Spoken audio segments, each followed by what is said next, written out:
Hello बच्चों, कैसे हो आप सब। और पिछला जो वीडियो हमारा था वहाँ जो है हमने 22 नंबर पैराग्राफ तक कर लिया था कंप्लीट। ठीक है। और जिसने नहीं देखा है वो जल्दी ही देख लीजिए पुराने वीडियो को। और इसको जल्दी से जल्दी कंप्लीट करते हैं हम लोग, ताकि आगे भी हम लोग बढ़ सके और जल्दी से कर सके। तो यहाँ तक हमने जो देखा था एक बार पुराने वीडियो में आप लोग देख लीजिए कि मैकबेथ के साथ क्या क्या हुआ। अब हम लोग आगे बढ़ते हैं और मैकडफ फ्लीज टू इंग्लैंड, यह पैराग्राफ में हम लोग देखते हैं इसमें क्या बताया जा रहा है। ठीक है।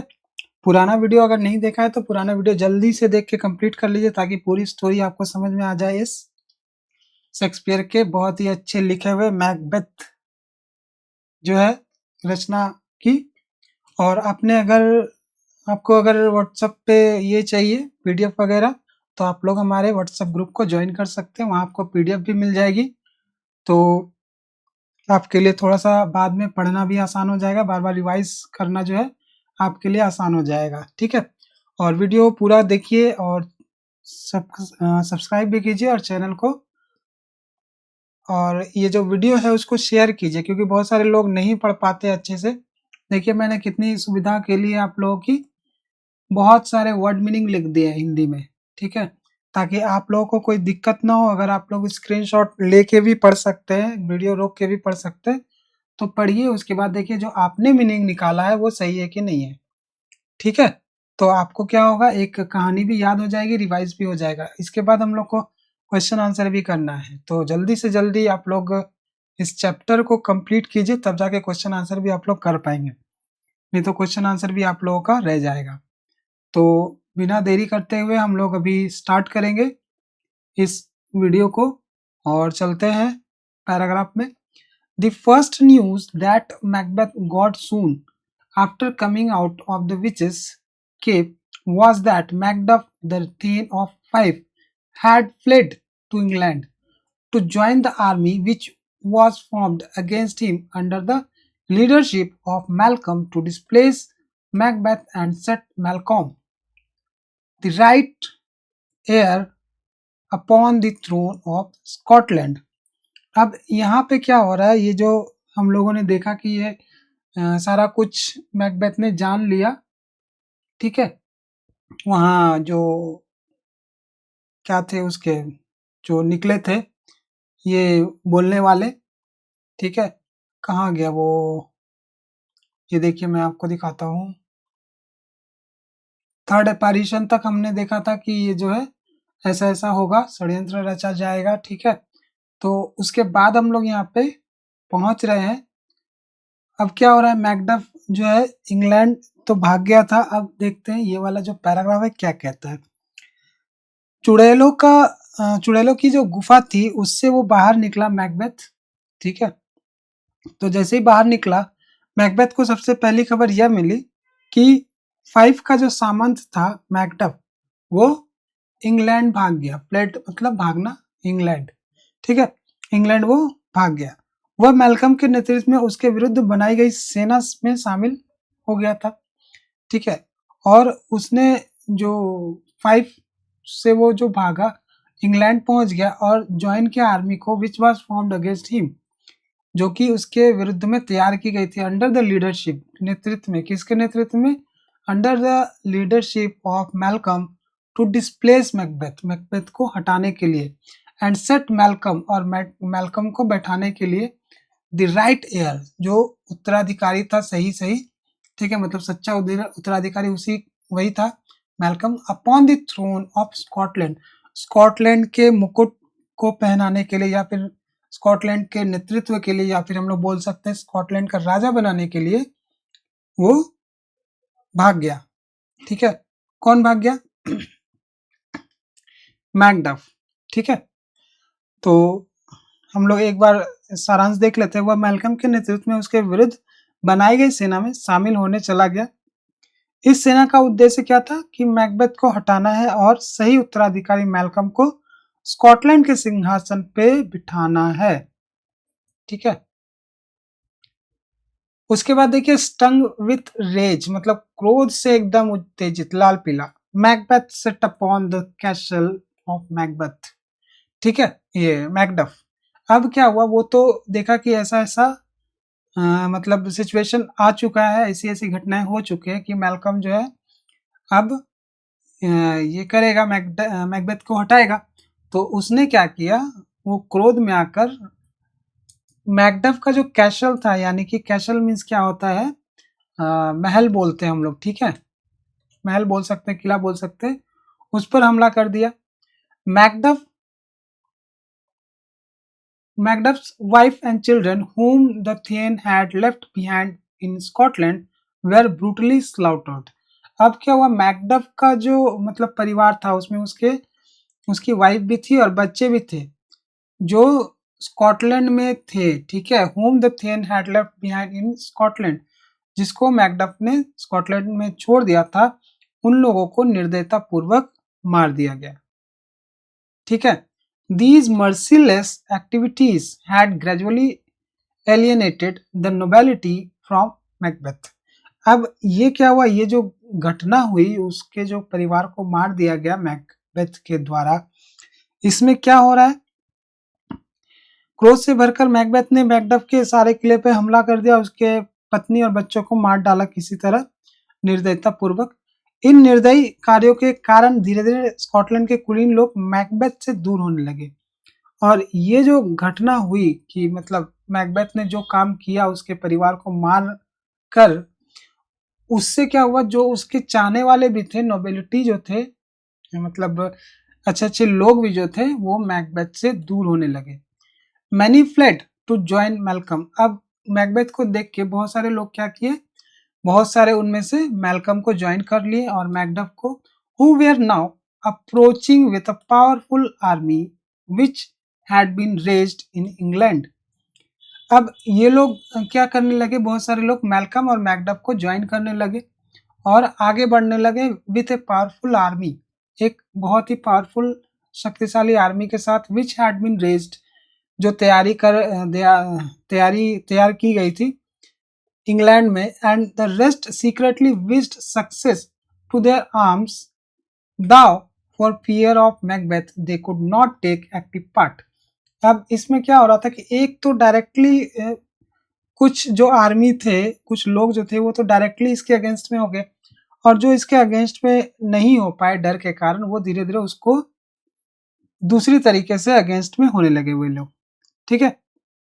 तो इसमें क्या बोला जा रहा है, पूरा का पूरा लाइन क्या है, बहुत से लोग मैल्कम और मैकडफ के साथ जा मिले और जो ये क्या बोलते हैं, इंग्लैंड में तैयार की गई शक्तिशाली सेना को लेकर आगे बढ़ रहे थे। बाकी लोग भी गुप्त रूप से उनकी सफलता की कामना करते थे, लेकिन मैकबेथ के भय के कारण खुलकर उनका साथ नहीं दे पाते थे। जैसे हम लोग वोटिंग के टाइम करते हैं, ठीक है, जब हम लोग किसी सरकार से परेशान हो जाते हैं, तो हम लोग मन ही मन बोलते हैं कि चलो इस बार वोट दे के आएंगे अगेंस्ट पार्टी को, और दे के भी आते हैं, और उसका रिजल्ट भी हम लोग वेट करते हैं कि चलो इस बार जो पार्टी रूलिंग में है वो बहुत ज़्यादा अत्याचार कर रही है या फिर हमारी नहीं सुन रही है, तो उसको हटा देते हैं, और मन ही मन हम लोग क्या करते हैं, ये प्रे भी करते हैं कि चलो हम लोग अगेंस्ट वाली पार्टी में वोट दे के आए तो वो लोग जीतेंगे, ठीक है। तो वो हम लोग क्या कर सकते हैं, डायरेक्टली अगर अपोज करेंगे तो रूलिंग पार्टी को क्या लगेगा कि ये हमारे अगेंस्ट में है, तो वो टारगेट करना शुरू कर देंगे। तो इसी तरह सिचुएशन यहाँ पर भी देखने को मिलता है हमें कि जो मैकबेथ है उससे सारे लोग डरते भी थे, तो जो डरते थे वो इनडायरेक्टली सपोर्ट कर रहे थे, ठीक है, किसकी, मैल्कम की और मैकडफ की, और मैकबेथ के अगेंस्ट में थे, ठीक है, वो लोग एक्टिव पार्ट नहीं ले पाए। एवरीबॉडी हेटेड मैकबेथ, और हर कोई जो है मैकबेथ को हेट करने लगा। द टायरेंट, वो क्या हो गया, अब अत्याचारी हो गया। नोबडी ऑनर्ड हिम, कोई भी उसको सम्मान नहीं देता, but all suspected him and he began to envy the condition of Duncan, who now slept soundly in his grave and against whom treason had done its worst। अब क्या हो रहा है, कोई उसका सम्मान नहीं करता था, बल्कि सभी उस पर संदेह करने लगे। मैकबेथ अब डंकन की स्थिति से ईर्ष्या करने लगा था, जो अपनी कब्र में शांति से सो रहा था, और उसके विरुद्ध विश्वासघात अपना सबसे बुरा कार्य कर चुका था। विश्वासघात जो उसने किया था वो उसका सबसे बुरा कार्य था, ठीक है, मैकबेथ का। यहाँ पे क्या बोला जा रहा है, नोबडी ऑनर्ड हिम, किसी भी मतलब कोई भी उसका ऑनर नहीं कर रहा था जो है सिचुएशन को देखते हुए, सभी लोग उसके ऊपर संदेह कर रहे थे। And he began to envy the condition of Duncan, और उसको जलन होने लगी डंकन के कंडीशन पे कि वो जो है आराम से अपने ग्रेव में अपने, मतलब ग्रेव मतलब क्या होता है, कब्र होता है, वो कब्र में सो रहा था आराम से। एंड अगेंस्ट हुम treason had done its worst, और इसके विरुद्ध जो विश्वासघात हुआ वो बहुत ही ज्यादा बुरा था। Neither steel nor poison, domestic malice और foreign levies could hurt him any longer. अब क्या हो रहा है कि अब न तलवार, न जहर, न घरेलू शत्रुता और न ही विदेशी सेना उसे कोई नुकसान पहुंचा सकती थी। किसको? डंकन को। ठीक है, डंकन को अब कोई भी नुकसान नहीं पहुंचा सकती थी क्योंकि वो ग्रेव में सो रहा था।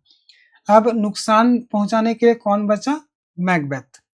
ठीक है, तो वही यहाँ पे बोला जा रहा है, नाइदर स्टील नॉर पॉइजन, ना तो स्टील यानी कि हथियार वगैरह जो होता है वो, ना ही पॉइजन, ना ही डोमेस्टिक मलाइस, आप लोग इसको मालिस मत पढ़िएगा, इसको मलाइस बोलते हैं, और फॉरेन लिवाइस, ठीक है, विदेशी सेना, could hurt him any longer, मतलब डंकन को अब कोई कुछ नहीं बिगाड़ सकता क्योंकि वो अपने ग्रेव में आराम से पड़ा हुआ है। अब हम लोग आते हैं अगले पैराग्राफ में। Death of lady Macbeth. Meanwhile the queen, who had been the sole partner in his witness, on whose bosom he could sometimes seek a momentary repose from those terrible dreams which affected them both, passed away. अब क्या हुआ है कि meanwhile, और इसी बीच क्या हुआ, the queen जो रानी थी मैकबेथ की, who had been the sole partner, जो उसकी जो है एकमात्र साथी थी, इन हिज वीकनेस, उसकी दुष्टता में, ऑन हुज बॉसम, जिसके सीने से वो, he could sometimes seek A momentary repose, जहाँ पे वो आराम कर सकता था गोद में। ठीक है, फ्रॉम दोज टेरिबल ड्रीम्स, उस टेरिबल ड्रीम से, जैसे मैकबेथ को तो ड्रीम्स आने लगे थे तो वो क्या होता था कि अपने वाइफ के गोद में सो लेता था तो थोड़ी शांति मिल जाती थी। लेकिन अब क्या हुआ, उसके मरने के बाद जो उसकी दुष्टता का भी, मतलब दुष्टता की भी साथी थी, वो भी अब चल बसी, जहाँ पे उसको आराम मिलता था थोड़ा थोड़ा। ठीक है, विच अफेक्टेड देम बोथ, जो कि दोनों को अफेक्ट किया, और वो जो है मर गई। मतलब ये जो टेरिबल ड्रीम्स था दोनों को अफेक्ट किया, एक तो मैकबेथ को भी अफेक्ट किया, ठीक है, दूसरा उसकी जो लेडी मैकबेथ थी उसको भी अफेक्ट किया। ठीक है, दोनों को अफेक्ट किया उस ड्रीम्स ने, यानी कि जो परेशान हुआ हो रहे थे दोनों, सपने में आ रहे थे कभी कुछ कभी कुछ, तो इसमें से क्या हो रहा है, लेडी मैकबेथ वो बर्दाश्त नहीं कर पाई और वो चल बसी। Unable to bear unable to bear the remorse of guilt, and as she suffered from somnambulism, she ultimately committed suicide. अब क्या हुआ, unable to bear the remorse, पश्चाताप को वो सह नहीं पाई। ठीक है, वो पश्चाताप को सह नहीं पाई, बियर मतलब सहना, ऑफ गिल्ट, उस अपराध के पश्चाताप को सह नहीं पाई, एंड एज सी सफर्ड, और वो सफर करने लगी, फ्रॉम सोमनाम्बुलिज्म, सोमनाम्बुलिज्म मतलब क्या होता है, नींद में चलने की बीमारी, और क्या हुआ, ultimately see ultimately committed suicide, और वो आत्महत्या उसने कर लिया। ठीक है, मैकबेथ वॉज लेफ्ट अलोन, अब मैकबेथ जो है अकेला रह गया, ही ग्रीव केयरलेस, और वो थोड़ा सा केयरलेस भी हो गया, उदासीन भी हो गया, ऑफ लाइफ, जीवन के प्रति वो उदासीन हो गया, एंड लॉन्ग्ड, इच्छा करने लगा, फॉर डेथ, और वो इच्छा करने लगा कि चलो अब मृत्यु आ जाना ही सही है मेरे लिए, मैंने बहुत ज़्यादा पाप कर दिया। ठीक है, ये सब उसके दिमाग में चलने लगा क्योंकि उसने अपने मतलब अच्छे राजा को भी मार दिया था, अच्छे फ्रेंड को भी मार दिया था, उसके परिवार को भी मार दिया था, मतलब बहुत सारे जो है इसने गलत काम कर दिया था। ठीक है, तो इसके चलते उसकी वाइफ भी मर गई, और इसको भी अब फील आने लगा कि मैंने जो किया है बहुत ही ज़्यादा बुरा किया है, तो वो जीवन के प्रति जो है अब जो उसकी इच्छा शक्ति थी वो खत्म होने लगी और वो खुद सोचने लगा कि मैं मर ही जाता हूँ। The new approach of Malcolm's army roused in him what remained of his ancient courage, and he was determined to die with armor. अब क्या हो रहा है कि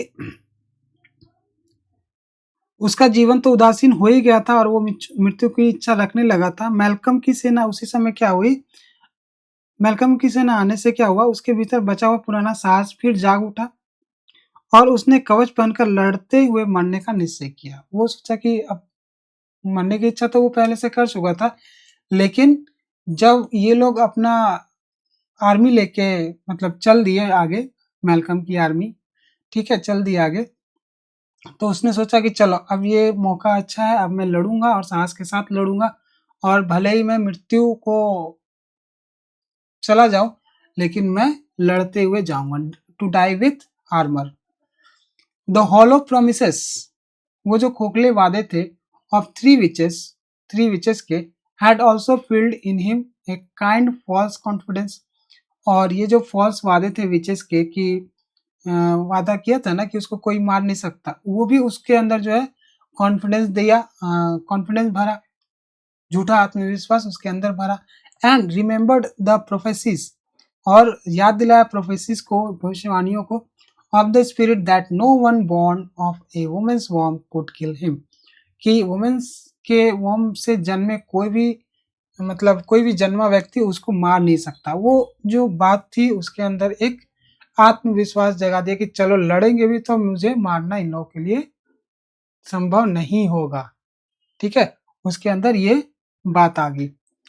He also believed in the soothsaying that he could never be vanquished until Burnham Woods would come to Dunsinane, which he thought was impossible। ठीक है, तो ये जो है हम लोग देखते हैं लाइन क्या बोल रहा है। तो उसके अंदर ये विचार था कि उसके जो है उसको मारने के लिए कोई भी मतलब ये उतना ताकतवर नहीं है, क्योंकि वो किसी भी क्या बोल सकते हैं, वुमन के वॉर्म से पैदा होना चाहिए। लेकिन यहाँ पे जो है उसका ये आत्मविश्वास उसके लिए घातक भी हो सकता है। देखते हैं आगे। वो भविष्यवाणी पे तो विश्वास करता था, ठीक है, कि कोई व्यक्ति उसको मार नहीं सकता। वह इस भविष्यवाणी पर भी विश्वास करता था कि जब तक बर्नम का जंगल डंसिनेन की ओर नहीं आएगा तब तक वह पराजित नहीं होगा। ठीक है, बर्नम, ठीक है, Birnam wood come to Dunsinane which he thought was impossible. अब जंगल उठ के कहाँ जाएगा, उसको यही फील हुआ कि जंगल उठ के कहाँ जाएगा, अब जंगल तो उठ नहीं सकता। सो ही शट हिमसेल्फ अप, उसने अपने आप को बंद कर लिया इन हिज ओन कैसल, अपने ही किले में, महल में, which was thought to be absolutely impregnable, जो कि क्या प्रतीत हो रहा था कि वो अभेद्य है। And waited for Malcolm to invade it, और मैल्कम का वो इंतजार करने लगा जो कि इस पर आक्रमण करे। उसे तो यह असंभव लग ही रहा था, इसलिए उसने स्वयं को अपने किले में बंद कर लिया, जिसे लगभग मतलब भेदना मुश्किल था, लगभग नामुमकिन भी था, और मैल्कम के आक्रमण की प्रतीक्षा वो करने लगा। ठीक है, अब 25 जो है हम लोग देखते हैं। Birnam Wood appears to move, अब ऐसा प्रतीत होने लगा कि बर्नम का जंगल ही चल रहा है। ठीक है, finally a day came when A messenger approached him, अब फाइनली अंत में एक दूत आया उसके पास, पेल एंड ट्रेम्बलिंग, पीला पड़ा हुआ, कांपता हुआ, विथ फियर, डर से, almost unable to report to Macbeth, वो कुछ भी बताने के लिए, सूचित करने के लिए वो अनेबल था, of what he had seen and yet a word, और जो उसने देखा और जो उसने दृढ़ता से कहा कि as he stood on the hill for his watch, he changed to see the Burnham and perceived the woods to be moving। वह भय के कारण पीला तो पड़ गया था और कांप भी रहा था और लगभग मैकबेथ को यह बताने में भी असमर्थ था कि उसने क्या देखा था।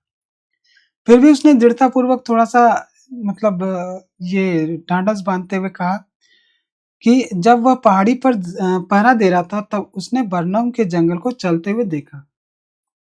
ठीक है? बर्नम के जंगल को चलते हुए उसने देखा। तो अब देखिए यहाँ पे क्या बोल रहा है मैकबेथ, लायर, रोअर्ड मैकबेथ। मैकबेथ ने क्या कहा? झूठे?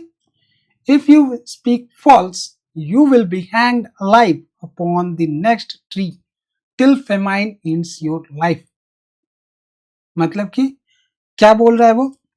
झूठे, यदि तुम झूठ बोल रहे हो तो तुम्हें अगले पेड़ पर तब तक जीवित लटकाया जाएगा जब तक भूख तुम्हारे जीवन को समाप्त न कर दे।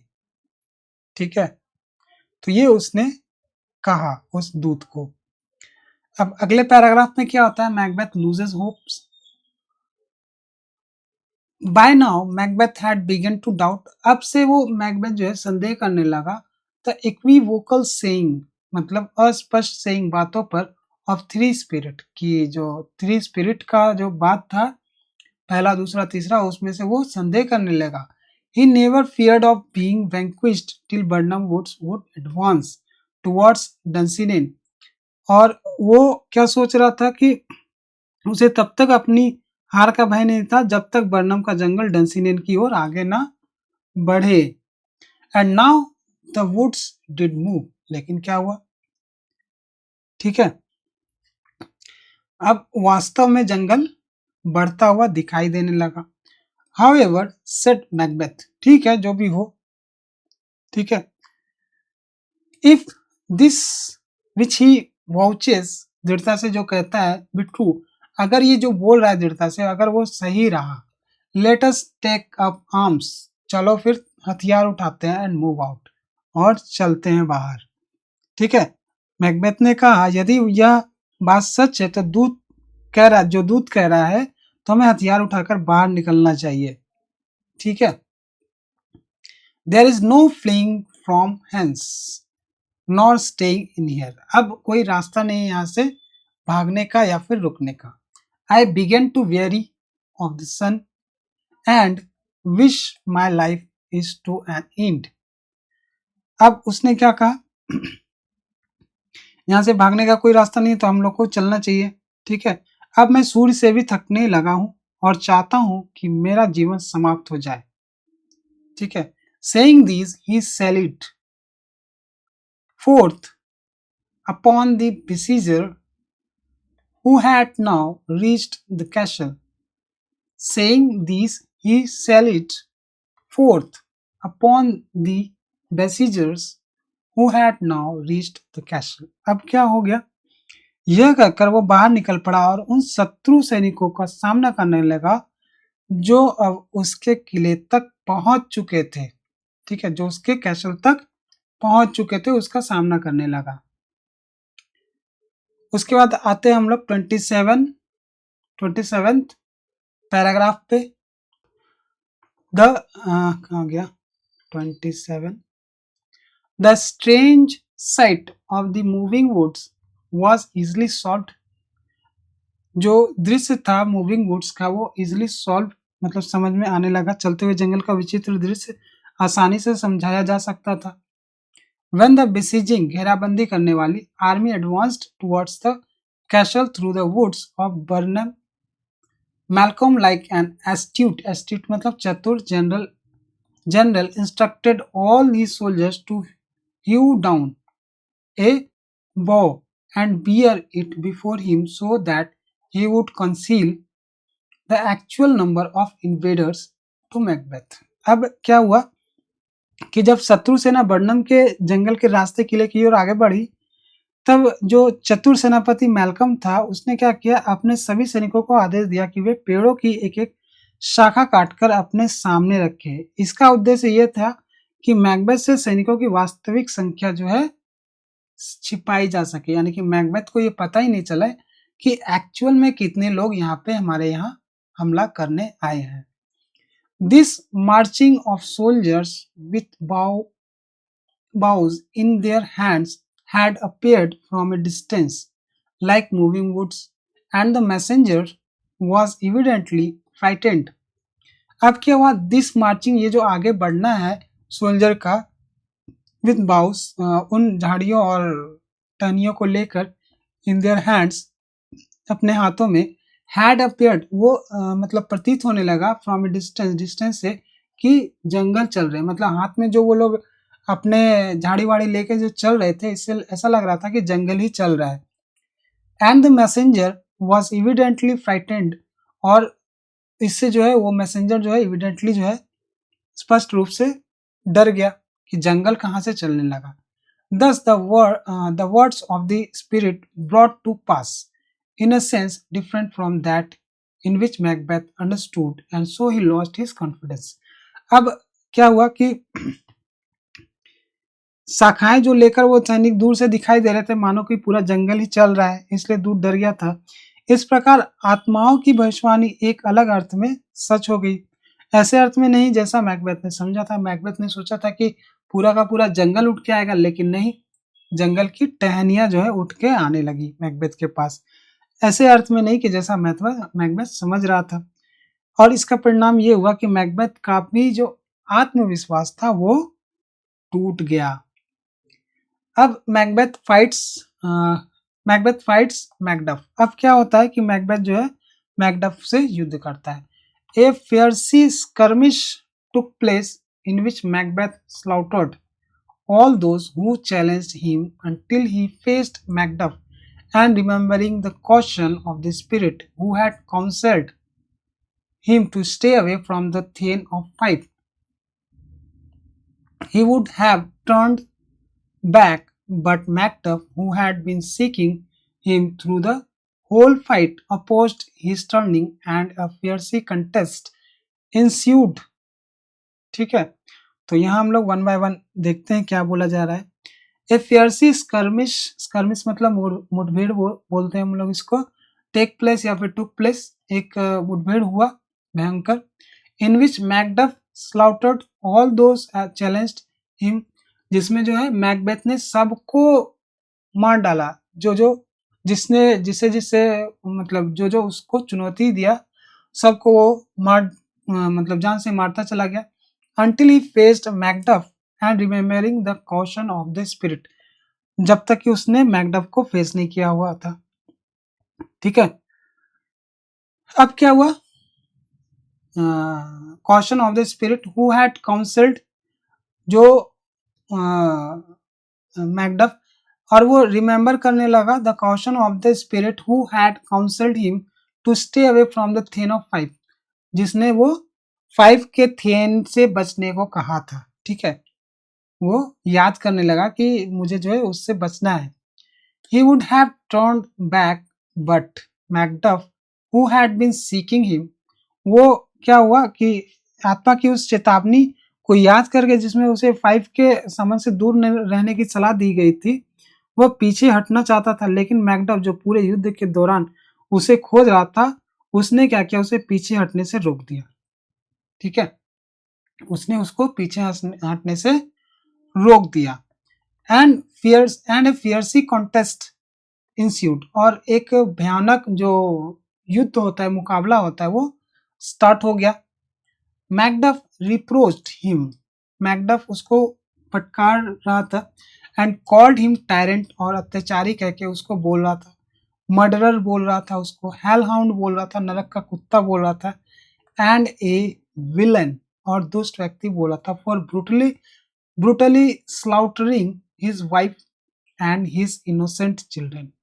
और मैकडफ के जो मतलब की जो वाइफ थी और उसके बच्चों को जो उसने मारा था, इसके लिए उसने उसको ब्रूटली स्लाउटरिंग, मतलब क्या बोलते हैं उसको, दुष्ट बोला, नरक का कुत्ता बोला, अत्याचारी बोला, हत्यारा बोला, ये सब सारा कुछ बोला, क्योंकि उसके अंदर भी वो गुस्सा था मैकडफ के अंदर। ठीक है, then Macbeth remembered the words of the spirit, तब उसे मैकबेथ की उस स्पिरिट के वर्ड्स याद आए, एंड बोल्डली प्रोक्लेम, और बोल्डली वो बोला, आई बियर ए चार्म्ड लाइफ, मैं एक जादुई सुरक्षा वाला जीवन रखता हूँ, विच मस्ट नॉट यील्ड, जो हार नहीं मानेगा, टू ए मैन, एक व्यक्ति से, born naturally of a woman, जो कि एक वुमेन से जन्मा हो। ठीक है, तो मैकडफ ने उसको तो बहुत बुरा भला कहा ही। ठीक है, तब मैकबेथ की आत्मा की याद आ गई मैकबेथ को, और उसने साहसपूर्वक कहा कि मैं एक जादुई सुरक्षा से सुरक्षित जीवन जी रहा हूँ, इसलिए मुझे किसी ऐसे मनुष्य से हार नहीं हो सकती जो किसी स्त्री से सामान्य रूप से जन्मा हो। ठीक है, मैं उस व्यक्ति से हार नहीं सकता जो सामान्यतः जन्मा हो। At this Macduff snubbed him and declared that never born of a woman, never as the ordinary man is naturally born, but was ultimately taken out from his mother's womb. अब यहाँ पे क्या बोला जा रहा है, इस पर मैकडफ ने उसे झिड़कते हुए बताया कि वह सामान्य रूप से किसी स्त्री से जन्मा हुआ व्यक्ति नहीं है, बल्कि उसे उसकी माँ के गर्भ से समय से पहले ही निकाल लिया गया था। ठीक है, अब उसने मैकडफ ने यह राज बताया कि मैं किसी सामान्य महिला के गर्भ से जन्म नहीं लिया हूँ, अपनी माता के गर्भ से जन्म नहीं लिया हूँ, सामान्य रूप से मुझे निकाला गया है। मैकबेथ्स फाइनल डिफीट। अब हम लोग लास्ट पैरा देखेंगे जिसमें हम लोगों को दिखेगा कि मैकबेथ जो है अपना वो हार चुका है। Macbeth lost his strength and resoluteness, वो अपना स्ट्रेंथ को भी खो चुका था और दृढ़ता को भी खो चुका था। ही लेमेंटेड, वो अफसोस करने लगा। In future a man should never believe the lying equivocations, झूठी दो अर्थी बातों पे, of witches and juggling spirit, और छल करने वाली आत्माओं से, who deceive us in words that have double meanings, and while they keep their promises literally, they disappoint us by proving different meanings. अब यहाँ पे क्या हो रहा है, मैकबेथ ने अपनी शक्ति और दृढ़ता तो खो ही दी थी। उसने दुख पूर्वक कहा कि भविष्य में किसी व्यक्ति को चुड़ैलों और छल करने वाली आत्माओं की झूठी दो अर्थी बातों पर कभी भी विश्वास नहीं करना चाहिए। वे ऐसे शब्दों का प्रयोग करके लोगों को धोखा देती है जिनके दो अर्थ होते हैं। ठीक है, और क्या होता है कि ये मनुष्य को निराश करती है। ठीक है, उनके वादों को शाब्दिक रूप से तो पूरा करती है लेकिन उसको निराश कर देती है फाइनली। वे अपने वादों को शाब्दिक रूप से पूरा करती हैं लेकिन उनका जो अर्थ अलग होने के कारण वो मनुष्य को निराश कर देती है। लेकिन यहाँ पर एक चीज और सवाल आता है कि मैकबेथ जो है उस आत्माओं के भरोसे क्यों रहा। ठीक है, अगर वो अपना ईमानदारी से रहता तो ये सब आत्माएं उनका कुछ भी नहीं बिगाड़ सकती। उसके अंदर एक लालच आ गया था कि मुझे ज़्यादा से ज़्यादा चाहिए, जिसके कारण उसको सब कुछ भोगना पड़ा। ठीक है, disappoint us by providing different meanings. He then refused to fight against Macduff. अब क्या हुआ, उसने मैकडफ के अगेंस्ट में लड़ना बंद कर दिया, रुक दिया। मैकडफ who abhorred him, जो बहुत ही ज्यादा घृणा करता था मैकबेथ से, scornfully told him, वो तिरस्कार पूर्वक उसने कहा, that they would imprison, कि वह उसे कैद करेंगे, वह उसे कैद करेंगे, एंड डिमोन्स्ट्रेट, प्रदर्शित करेंगे, दिखाएंगे, him to the laity as a tyrant, और वो क्या करेगा, साधारण जनता को वो दिखाएगा। Quite like the way monster are displayed. ठीक है, मैकडफ तो उससे घृणा करता था और उसने तिरस्कार पूर्वक कहा कि वे उसे कैद करके लोगों के सामने एक अत्याचारी के रूप में प्रदर्शित करेंगे, ठीक उसी प्रकार जैसे राक्षसों को प्रदर्शन के लिए दिखाया जाता है। ठीक है,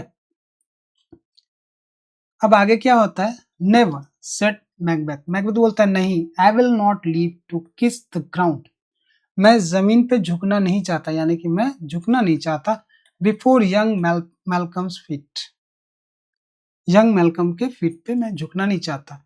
his valiance returned with despair, उसका जो वीरता, उसकी जो वीरता थी वो निराशा में बदल गई।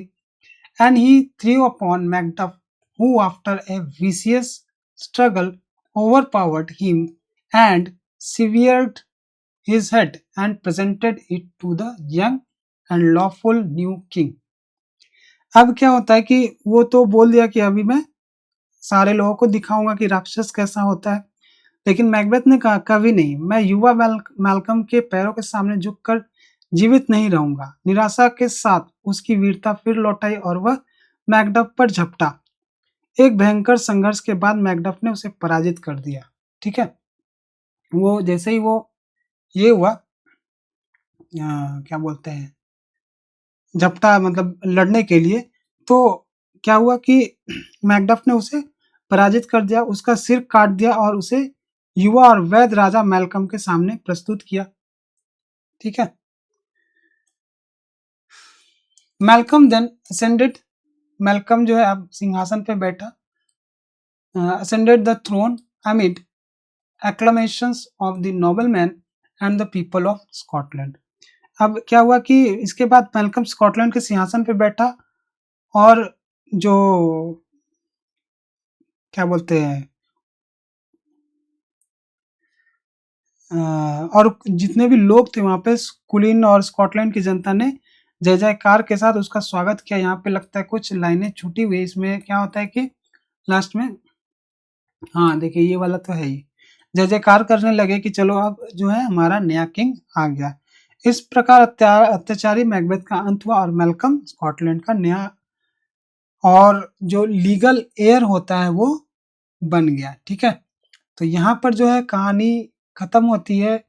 तो कहानी बहुत ही ज़्यादा इंटरेस्टिंग थी, बहुत ही ज़्यादा मनोरम थी, मतलब अच्छा लगा। ट्रेजेडी हम लोग इसको बोल सकते हैं, शेक्सपियर की एक ट्रेजेडी है जिसमें क्या होता है कि अंत अच्छा नहीं होता है। अगर मैकबेथ थोड़ा सा भी ये रहा होता अपने क्या बोलते हैं महत्वाकांक्षा को, अगर वो काबू में रखता तो उसके पास और भी अच्छा भविष्य होता। ठीक है, वो अच्छे से जी पाता और जनता भी उसको बहुत ही प्यार करती। लेकिन अभी क्या हो रहा है कि वो इसने ऐसा कृत्य कर दिया, ऐसा मतलब धोखा दिया अपने राजा को भी, दोस्त को भी, और अत्याचार भी किया उसने फैमिलीज के साथ, जिसकी सजा उसको लास्ट में मिली गई। उसके पास न थ्रोन रहा, न इज्जत रही, ना और कुछ रहा। ठीक है, जिससे क्या हुआ, वो बर्बाद ही हो गया। उसकी वाइफ भी चली गई और वो भी अंत में चला गया। ठीक है, तो कहानी आपको कैसी लगी कमेंट बॉक्स में जरूर बताइएगा। कुछ क्वेश्चन आंसर हो आपके तो भी आप कमेंट में बता सकते हैं। चैनल को सब्सक्राइब नहीं किया है तो सब्सक्राइब कर लीजिए, वीडियो को शेयर भी कर दीजिए ताकि ज़्यादा से ज़्यादा लोग इसको देख सकें और सीख सकें, चैप्टर उनका भी कंप्लीट हो जाए। तो अगर पिछला वीडियो नहीं देखा तो पिछला वीडियो भी आप लोग देख लीजिए। तो अभी इतना रहने देते हैं, मिलते हैं अगले वीडियो में। तब तक के लिए बाय बाय। इसका देखते हैं, क्वेश्चन आंसर करने के लिए कोशिश करते हैं और नया चैप्टर भी कोशिश करते हैं। मिलते हैं अगले वीडियो में, बाय बाय।